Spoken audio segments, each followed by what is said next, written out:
Phone connected properly. Let's see if we can. There we go. Hayden, good afternoon. How are you today, pal? What's going on?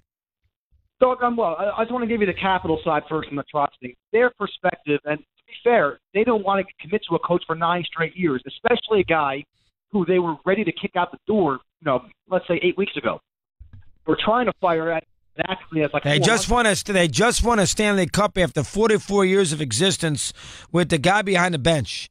You know what? Give him a 5-year contract at $20 million or $25 million. You can afford it.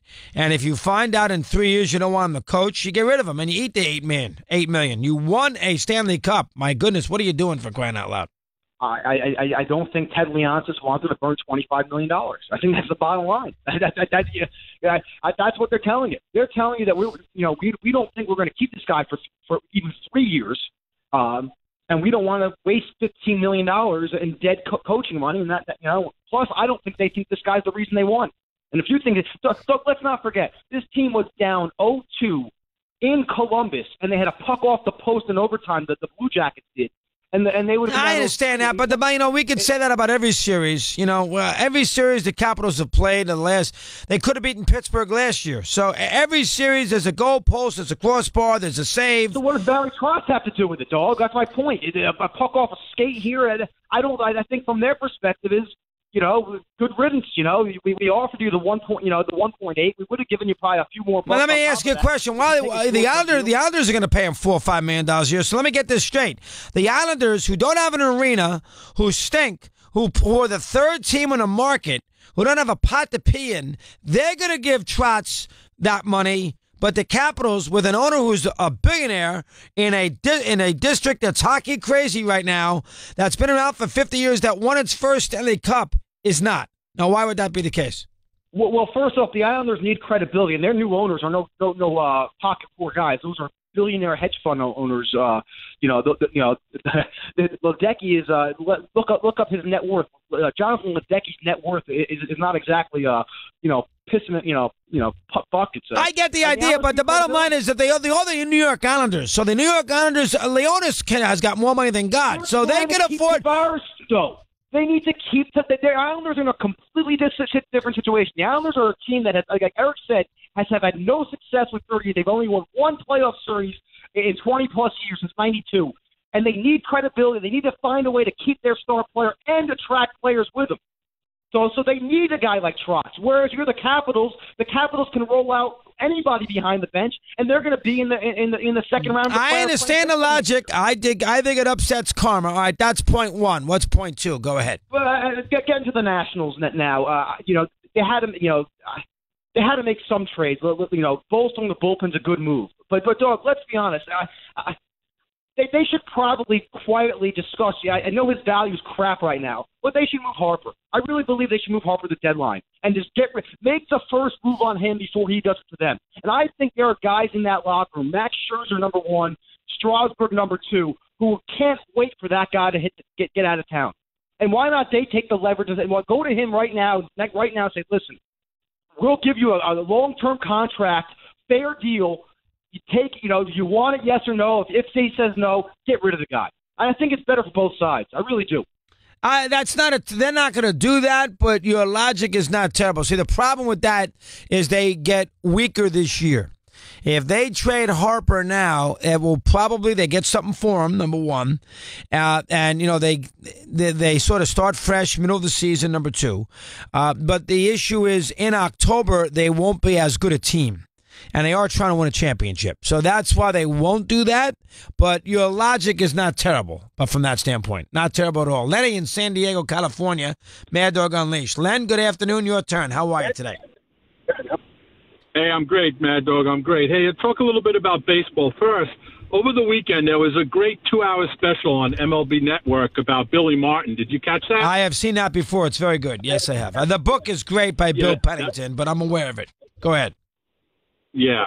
Okay, baseball, I'm a huge sports fan. It's kind of a slow-moving game. Unless you're in a market where you have a team that's in the playoff hunt all year long, it's really hard to be engaged in it. For myself, I'm San Diego. We're looking to the future. I think gambling has an aspect to it. Unless you've got maybe some action on some games or you're in fantasy or something, it's not going to keep you engaged until you hit the playoff time. I think you're right. I think that again. I think their postseason this year will be very good. They have big teams.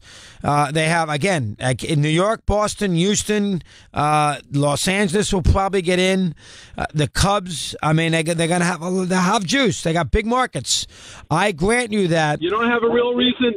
You don't have a reason to really watch. And the other question I had was, do you ever see a time in baseball where they're going to go to some electronic strike zone? Yeah, I watched some games over the weekend. Right. And the strike zone, these umpires, one guy's a strike, one guy's not. It's ruining the game. I disagree with that. I think there's too much replay and too much video in sports to begin with.